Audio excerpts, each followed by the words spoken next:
Another busy week with just four days until the election. And just before we go on vacation next year. I know, exactly. Can you, our political analyst, Paul Lisnick, is here. Hi, guys. Let's talk about, they're both in Milwaukee tonight, Yeah. you know, Kamala Swing Harris, state. swing states. And before I go to the remarks that Donald Trump made, do you remember Wisconsin was the key, they say, to Hillary Clinton losing? They spent a lot of time in Milwaukee and in Wisconsin. You mean now? Yeah, they because are Hillary now. Clinton didn't go to Right. Wisconsin. And they said that's why she didn't win. And do you know what else is really interesting? Just a tidbit from that election. Jill Stein, who's on the ballot again this year, right? Is the independent candidate. She won enough votes in her election in 2016 that was the differential between Trump and Clinton, which means if she hadn't been in the race, Clinton might have still pulled it off, but that made a difference. So it goes to show people every vote counts. You have to vote. Well, let's talk about Trump's comments saying that Cheney, well, this one in particular, the latest, I should say, Cheney is a war hawk, and that, you know, if she had to stand, let's see how she would have handled it if she stood in front of a firing range. But is he really talking about shooting her, or is he just saying that, you know, a lot of people in Washington are so eager to go to war, like Liz Cheney?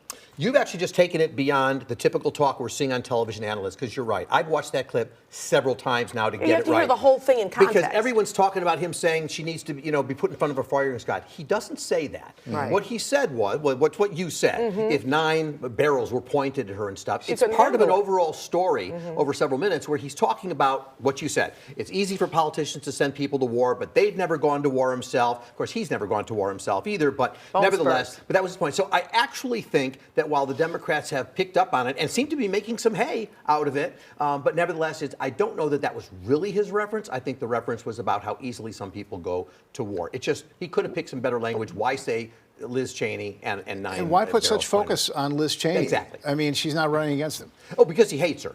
And still, so he, what does that get? Where does that move him in the election? Well, I think it caused more problems for him than he even cared about. In fact, what's interesting is, you know, as we know, Trump never apologizes for anything, never backtracks on anything. But here he has spoken to it actually a couple of times today, sort of putting it in that war context and being a little more clear. Still doesn't back off, still doesn't apologize. But the fact that he's even responding to it is not something he typically does. He usually lets the campaign clean things up. This late Supreme Court ruling in Pennsylvania, about 9,000 ballots, does it have implications for the rest of the country? Yeah. Well, the rest of the country, it depends whether the same kind of thing is going on. These challenges actually went back to the primaries. So one of the reasons, and about some of those that the Supreme Court said, we're just staying out of it. 9-0, by the way. Nobody dissented here. So there are a couple of things. Virginia had their own challenge, which they lost, which essentially the governor had pulled off about 1,600 people off the voting roll saying they're not citizens. Well, some investigation has been done. Turns out some of them are citizens. And the messy part is, if you're a citizen and they wrongly pulled you off, you can vote.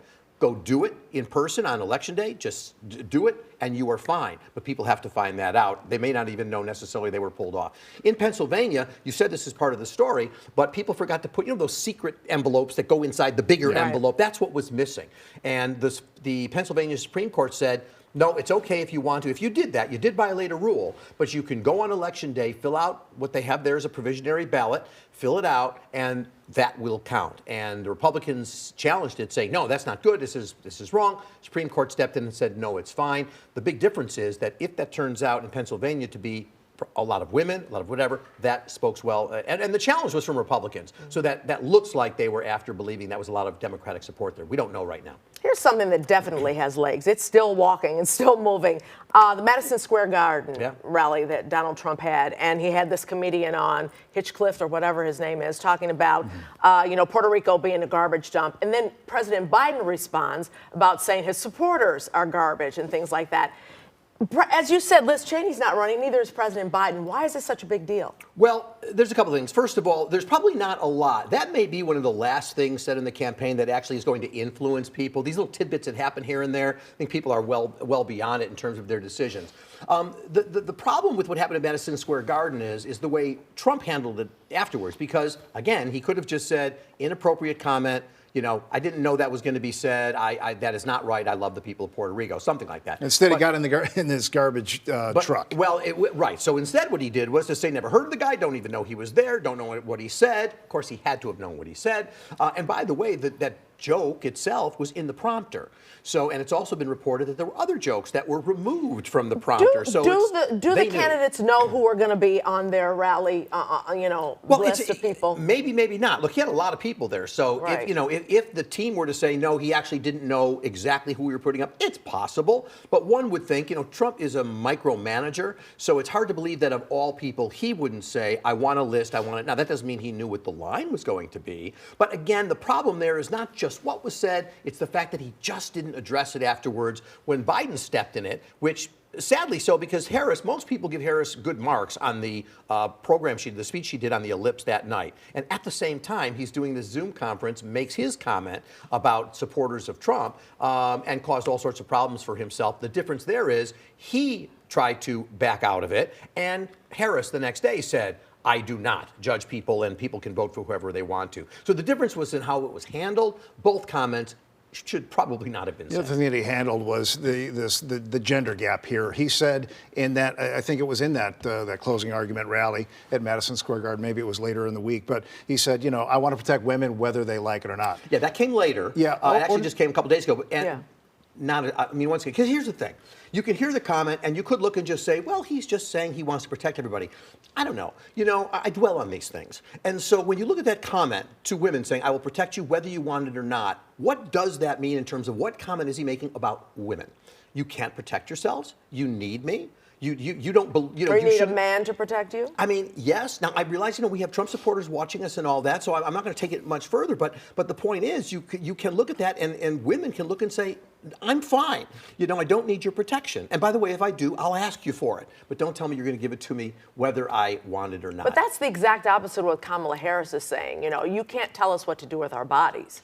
Well, exactly. And even Liz Cheney, who, of course, is completely against a staunch Republican against abortion rights. And then she's seen how things are playing out since then. And, of course, as you see the Harris campaign, every day there's more and more stories about a woman who's died in Texas or almost near death. There's one story of a woman who literally the doctor said, my words, not hers, but you're not close enough to death for us to be able to treat you yet. And then eventually they did it, but she died. So, those are the kind of stories that have led even Liz Cheney to say, yeah, this no abortion thing, now that I'm seeing how it's playing out in these states, yeah, we need to give more thought to that, even the staunchest of Republicans. And we should also say this goes beyond abortion. I mean, it's so much other stuff that's involved in this whole thing. Generally, but it's for Liz Cheney, it's easy to pick on that one because she's been such a staunch opponent to abortion for all these years. Well, let's talk local politics Sure. at City Hall here. Mayor Johnson, politically hurt, right, by saying he would not go for a property tax increase. Now he's asking for that.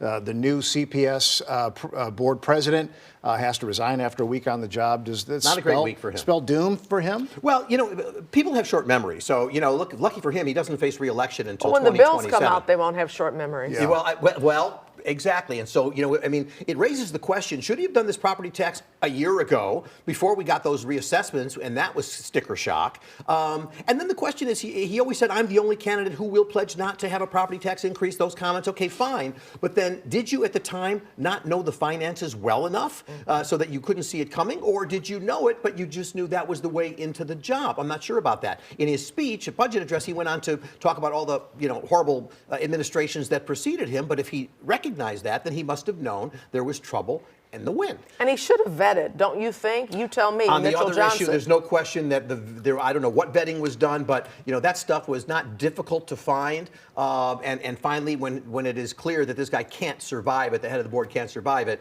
then Johnson says, I've asked him to resign and he must resign. But there's no question he stirred up a lot of problems for himself that just didn't need to be. But here we are, and the question is, will people forget over time?